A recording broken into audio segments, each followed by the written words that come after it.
Iya, Saudara, kenapa Ganjar tiba-tiba bicara soal dugaan politisasi bansos atau bantuan sosial dan meminta penyaluran dari bansos ini jangan dijadikan komoditas politik jelang pemilu.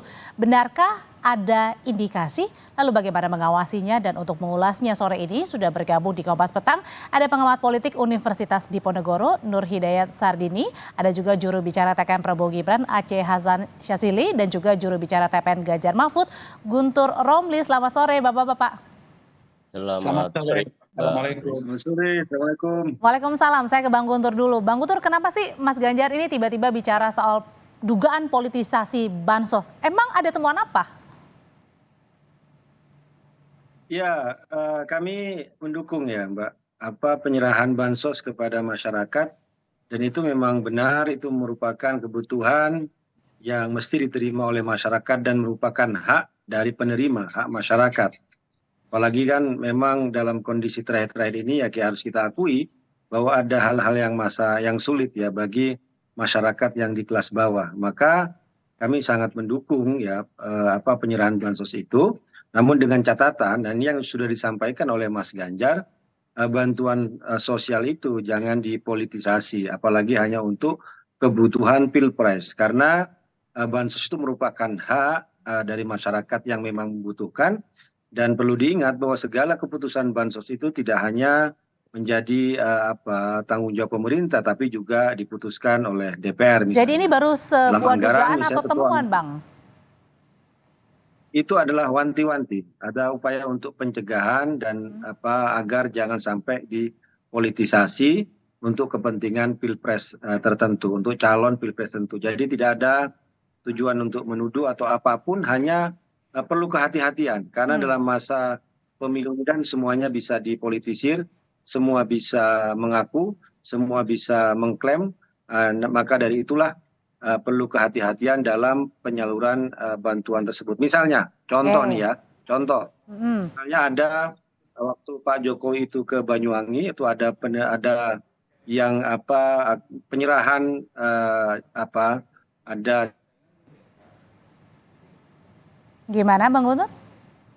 Itu kan tiba-tiba diklaim, ya meskipun dia mengaku sebagai staf ahlinya presiden, tapi kan dia juga caleg dari Golkar itu di Banyuwangi itu. Nah ini kan bahaya menurut saya. Dan juga yang menyerahkan kenapa bukan seperti Menteri ATR BPN ya kan, tapi kok malah di situ ada caleg Golkar ya di Banyuwangi, karena saya posisi di Banyuwangi. Nah kemudian tuh diklaim-klaim di masyarakat dengan membuat berita. Nah itu yang kita juga harus sangat hati-hati. Karena apapun yang menjadi program pemerintah itu adalah haknya masyarakat, tidak boleh diklaim oleh sebuah katakanlah partai politik atau oleh calon presiden tertentu. Jadi ini yang disampaikan Mas Ganjar itu hanya sebatas imbauan agar hati-hati, demikian. Oke, ada sebatas atau ada imbauan ya, hati-hati. Nah tapi kalau misalnya pesannya yang ditangkap dari Mas Ganjar ini, Kang Aceh, ini sebuah pernyataan yang jangan-jangan ada politisasinya juga nih? Ya seharusnya memang tidak perlu dicurigai karena kita tahu bahwa pemerintahan Presiden Jokowi itu telah memiliki berbagai bantuan sosial ya. Dan bantuan sosial tersebut memang harus didistribusikan kepada masyarakat dalam rangka menjaga daya beli masyarakat dan meningkatkan kesejahteraan masyarakat ya. Misalnya saya secara kebetulan sebagai Wakil Ketua Komisi 8 DPR RI yang bermitra dengan Kementerian Sosial, ada banyak bantuan sosial yang telah diputuskan secara politik yang disalurkan melalui Kementerian Sosial. Misalnya sekarang ini sedang didistribusikan BLT El Nino sebagai respon terhadap beberapa peristiwa akibat dari perubahan iklim, akibat El Nino yang menyebabkan di beberapa daerah terjadi kegagalan panen dan lain-lain. Tentu untuk menjaga daya beli masyarakat, program BLT El Nino ini penting supaya masyarakat bisa memenuhi kebutuhan dasarnya dan tidak terganggu terhadap pemenuhan kebutuhan dasar tersebut. Atau misalnya program seperti program Keluarga Harapan, bantuan pangan non tunai Oke. atau BPNT, itu semua kan sebetulnya adalah program reguler yang disepakati secara politik sebagai bagian dari program pemerintah dan telah Oke, tapi diputuskan tadi oleh katanya kata Bang Guntur itu ada satu contoh yang nyata tuh tadi temuan dari misalnya tadi Partai Golkar ya tadi ya, Bang Guntur ya, Kang Aceh. ya Nah, saya di dapil 3. Nah, gimana ya tuh, Kang? ya gini, saya kira kalau kementerian terkait yang mendistribusikannya atau misalnya ada anggota DPR yang mengawasi kinerja atas penyaluran bantuan tersebut yang terkait dengan bidang tersebut, maka saya kira itu bagian dari tugas konstitusional, ya. Nah, yang harus ditegaskan oleh kita semua adalah bahwa bantuan sosial tersebut ya berasal dari anggaran negara Hmm. yang Oke, diputuskan jadi artinya bersama. pernyataan ini, pernyataan dilontarkan Mas Ganjar menurut Kang Aceh? Ya, saya kira tadi disampaikan sebagai wanti-wanti, saya kira sesuatu yang wajar saja disampaikan. Oke. Karena kan dikhawatirkan terjadi klaim mengklaim gitu ya. Tapi yang harus diketahui oleh masyarakat bahwa saat ini kan di antara 3 pasangan capres ini kan pada tingkat tertentu kita tidak bisa mengatakan bahwa yang satu oposisi, yang satu bukan. Semua menjadi bagian dari pemerintahan. Jadi misalnya seperti pasangan nomor 1 di situ juga merupakan ada partai politik yang mendukung pemerintah. Kalau pasangan nomor 2 jelas bahwa kami adalah partai pendukung pemerintah walaupun ada satu yang sejak awal memposisikan diri berbeda. Partai nomor 3 apalagi kan selama ini memang menjadi bagian dari pendukung pemerintah. Nah, jadi menurut saya jika kita menyebut bahwa program bantuan sosial tersebut diklaim oleh salah satu, tentu saya kira tidak dalam kapasitas untuk itu. Oke. Bahwa masyarakat sekarang ini memang membutuhkan bantuan pemerintah dalam rangka bagaimana menjaga daya beli masyarakat dan memastikan bahwa masyarakat hadir, Baik. pemerintah hadir memberikan bantuan kepada masyarakat di tengah dampak dari salah satunya adalah soal perubahan iklim ini gitu. Oke, kalau gitu sekarang saya mau ketanya ke Mas NHS. Mas NHS, dari pernyataan Mas Ganjar ini soal dugaan politisasi bansos, jangan politisasi bansos ya. Nah ini sebenarnya sebuah pernyataan untuk kewaspadaan atau jangan-jangan ada temuan-temuan? Atau gimana melihatnya ini pernyataan dari Mas Ganjar? Ya, secara objektif memang diperlukan ya adanya semacam karitatif ya, yang memang kondisi seperti Kang Aceh tadi sampaikan, secara objektif kapasitas daya beli masyarakat kan menurun, apalagi dan terutama terkait dengan soal-soal yang menyangkut ya petty cash terutama. Lalu Pak Guntur juga benar karena memang itu kondisinya begitu ya. Apalagi kalau kita lihat di kantong-kantong daerah yang antara urban dan rural, memang itu terjadi kapasitas yang menurun ya daya belinya. Tetapi memang jika bansos atau hal-hal yang bersifat karitatif tadi itu tidak, pertama tepat sasaran, kedua tepat peruntukan, ketiga tentu saja tepat jumlah, karena juga ada hal-hal yang memang disalurkan secara tidak merata dan bias gitu ya. Sangat mungkin memang karena ini ada klaim yang kadang-kadang oleh caleg dan dalam pilkada juga sering begitu, itu bahwa itu pekerjaan pemerintah, itu adalah anggaran pemerintah pusat yang kemudian disalurkan secara selfish ya, diklaim. Nah itu sering terjadi juga. Dan kalau masuk ke wilayah elektoral, itulah yang disebut sebagai pork barrel itu ya, tong babi, yang itu kecil-kecil tapi merata, umum gitu ya, yang tentu saja diperlukan adanya untuk mengawasnya ya jelas jajaran Bawaslu, karena di satu sisi memang tidak mengurangi atau menghalangi terhadap hak masyarakat, dan itu memang komitmen pemerintah dan siapapun pemerintahnya kita juga harus objektif. Tetapi pada saat bersamaan harus tadi tepat sasaran ya, tepat jumlah, tepat. Nah, tapi kalau dugaan politisasinya, Mas? Ya, politisasinya adalah terkait dengan pork barrel tadi itu, dan memang itu kan alokasi pemerintah. Jadi Oke. pork barrel ini kan metafor ya, apa perumpamaan atau tamsil yang itu kayak apa, kayak kantong babi, lalu kemudian diisinya itu yang bisa dibagi-bagi, bisa distribusi. Nah, sekarang yang penting justru adalah Mbak Tri adalah pengawasan sebenarnya, baik Oke. pengawasan yang secara organik harus dilakukan oleh Hmm. Bawaslu, dan itu marak kalau tidak dicegah atau tidak difungsikan fungsi-fungsi pengawasan, tetapi pada saat bersamaan juga jangan menghalangi tadi hak-hak ya, secara objektif memang diperlukan, apalagi kondisi subjektif masyarakat kita dalam situasi yang kira-kira dirundung kemalangan oleh karena kapasitas daya beli tadi. Jadi di satu sisi pemilu juga harus jalan, di situ ada fungsi elektoral, dan itu tugasnya jajaran Bawaslu karena itulah memang dibentuk untuk Hmm. mengawasi semacam itu, tapi pada saat bersamaan juga rakyat ini kan tidak boleh berhenti untuk selalu berekonomi. Dalam kondisi sekarang tentu saja Oke, baik, baik. harus ada yang itu tadi. Prinsipnya Oke. adalah tepat sasaran, tempat peruntukan, tepat jumlah, dan seterusnya. Harus ketepatan itu ya yang perlu menjadi Ya, ya. highlightnya. Oke, saya kembali ke Bang Guntur. Bang Guntur, ini kan dari TPN ada merekomendasikan ya, kalau lebih baik ini ditunda dulu aja ya penyaluran bansosnya sampai pilpresnya selesai begitu. Nah, tapi tadi kata Kang Aceh juga bilang, loh semuanya kan masing-masing dari paslon 1, 2, 3 ini ada di pemerintahan juga. Tadi juga sudah menyindir nih Kementerian Sosial juga. Mbak, siapa dari TPN yang ini Mbak menganjurkan mundur setelah? Todung Mulya Lubis, Bang Todung. Oh iya iya. Jadi kalau kami melihat itu kan bahwa untuk bantuan itu kalau memang waktunya sekarang ya tetap saja sekarang tuh kan. Karena memang kalau melihat kebutuhan yang mendesak di masyarakat. Ya mungkin ucapan Bang Todung ataupun juga Mas Ganjar kan lebih ke soal ini ya, untuk sebagai himbauan lah ya. Karena dalam konteks pemilu ini kan semuanya bisa saling diklaim atau juga dimanfaatkan untuk kepentingan partai tertentu, untuk kepentingan capres tertentu.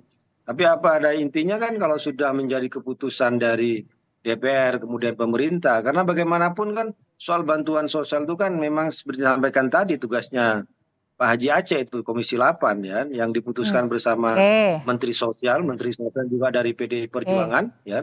Tapi kan untuk penyaluran kan tetap tidak boleh ada unsur-unsur politik di situ, karena memang murni itu adalah bantuan dari pemerintah, dari negara yang menjadi haknya masyarakat, dan itu menjadi tanggung jawab ya yang juga harus disampaikan kepada masyarakat ya, bahwa itulah yang menjadi kewajiban pemerintah untuk memberikan ya santunan, bantuan bagi mereka yang lemah, mereka yang membutuhkan, begitu, Mbak. Kalau gitu Kang Aceh sebagai anggota DPR juga sebaiknya gimana nih?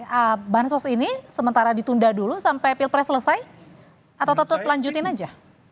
Harus dilanjutkan karena kan kita tahu bahwa bantuan sosial ini tidak menyentuh semua masyarakat. Justru bantuan ini diberikan kepada level masyarakat yang sangat membutuhkan berdasarkan atas penilaian yang dilakukan oleh pemerintah itu sendiri ya. Karena kita tahu misalnya untuk program PKH ini sebanyak 10 juta keluarga ya. Dan untuk BPNT termasuk juga BLT El Nino ini sebanyak 18,9 juta. Tentu secara elektoral harusnya ini tidak dilihat sebagai memiliki makna politis karena kan tidak menjangkau semua rakyat Indonesia atau pemilih Indonesia. Dan bahkan kalau kita lihat ya secara politis leading sektor dari Kementerian Sosial ini kan menterinya malah dari partainya yang mendukung partainya Mas Guntur gitu ya. PDI maksudnya? Jadi, ya jelas dong ya kan. Jadi saya kira sebetulnya buat TPN tidak harus dimaknai bahwa ini bagian dari politisasi, karena bagaimanapun. Jadi maksudnya ini lempar isu, Kang?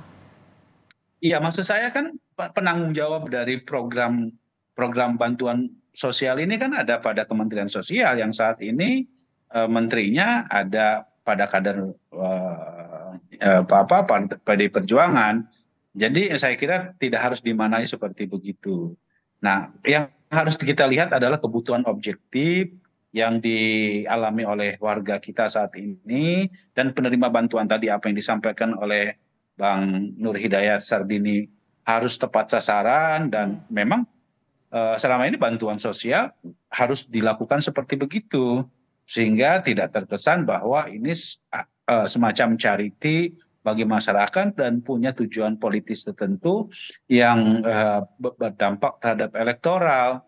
Karena kan kita tahu bahwa program-program bantuan sosial ini kan bukan hanya sekarang, tetapi bantuan reguler yang sudah dianggarkan sejak lama, dan bukan karena pemilu kemudian kita mengabaikan hak-hak rakyat. Ini yang saya kira berbahaya kalau kita melihat segala sesuatu dalam perspektif politis saja. Oke, kalau gitu Mas NHS ini gimana caranya bisa sama-sama mengawasi begitu ya bahwa penyalurannya tetap berjalan, tapi kemudian ini juga tak dipolitisasi oleh pihak-pihak tertentu? Ya, negara ini kan tidak bisa berhenti hanya gara-gara soal event satu-satu gitu ya. Nah, pada saat bersamaan pemilu kan juga agenda yang tidak kalah pentingnya. Saya memberi saran bahwa udahlah penyaluran itu ajak serta itu Bawaslu, jajaran Bawaslu. Kita tahu Bawaslu itu kan sekarang dari hulu sampai ke hilir, dari pusat sampai ke TPS kan sudah ada aparatnya. Diajak aja bersama mereka supaya tepat sasaran, tepat jumlah, tepat peruntukan dan seterusnya. Dan menerima ya, mereka yang menerima adalah orang yang memang sedang memerlukan, karena makin tertekan ya kapasitas daya beli masyarakat di ranah paling bawah terutama, dan saya kira hanya mungkin ya daripada jatuh kepada tengkulak, kepada rentenir gitu, akan jatuh kepada kemiskinan. Nah disitulah, tetapi memang fungsi elektoral juga tidak boleh berhenti. Saya setuju dengan Kang Aceh dan Pak Guntur bahwa memang harus paling gampang kan pengawasan embedded gitu ya, yang menempel gitu ya, begitu. Jadi negara tidak boleh berhenti bekerja melayani rakyatnya, saat bersamaan pemilu juga tidak boleh berhenti dan tercederai disintegritasnya. Dan saya kira, menurut saya, kami juga pernah melakukan pada zaman saya ketua Bawaslu ya, mendampingi mereka gitu, dan kita dikasih data mana saja kita dampingi gitu, dan ya sama-sama penting, Cindai. Tapi memang kalau dipolitisasi memang agak menyakitkan, karena itu adalah semua orang punya kontribusi pajak rakyat, dan satu menurut saya adalah embedded pengawasan saja. Oke, kalau dua-duanya setuju, Kang Aceh dan juga Bang Guntur, untuk tetap dilanjutkan begitu. Nah, bagaimana caranya juga untuk tadi ya mengawasi agar penyalurannya juga tidak dipolitisasi nih jelang Pilpres? Singkat aja Kang Aceh dulu deh.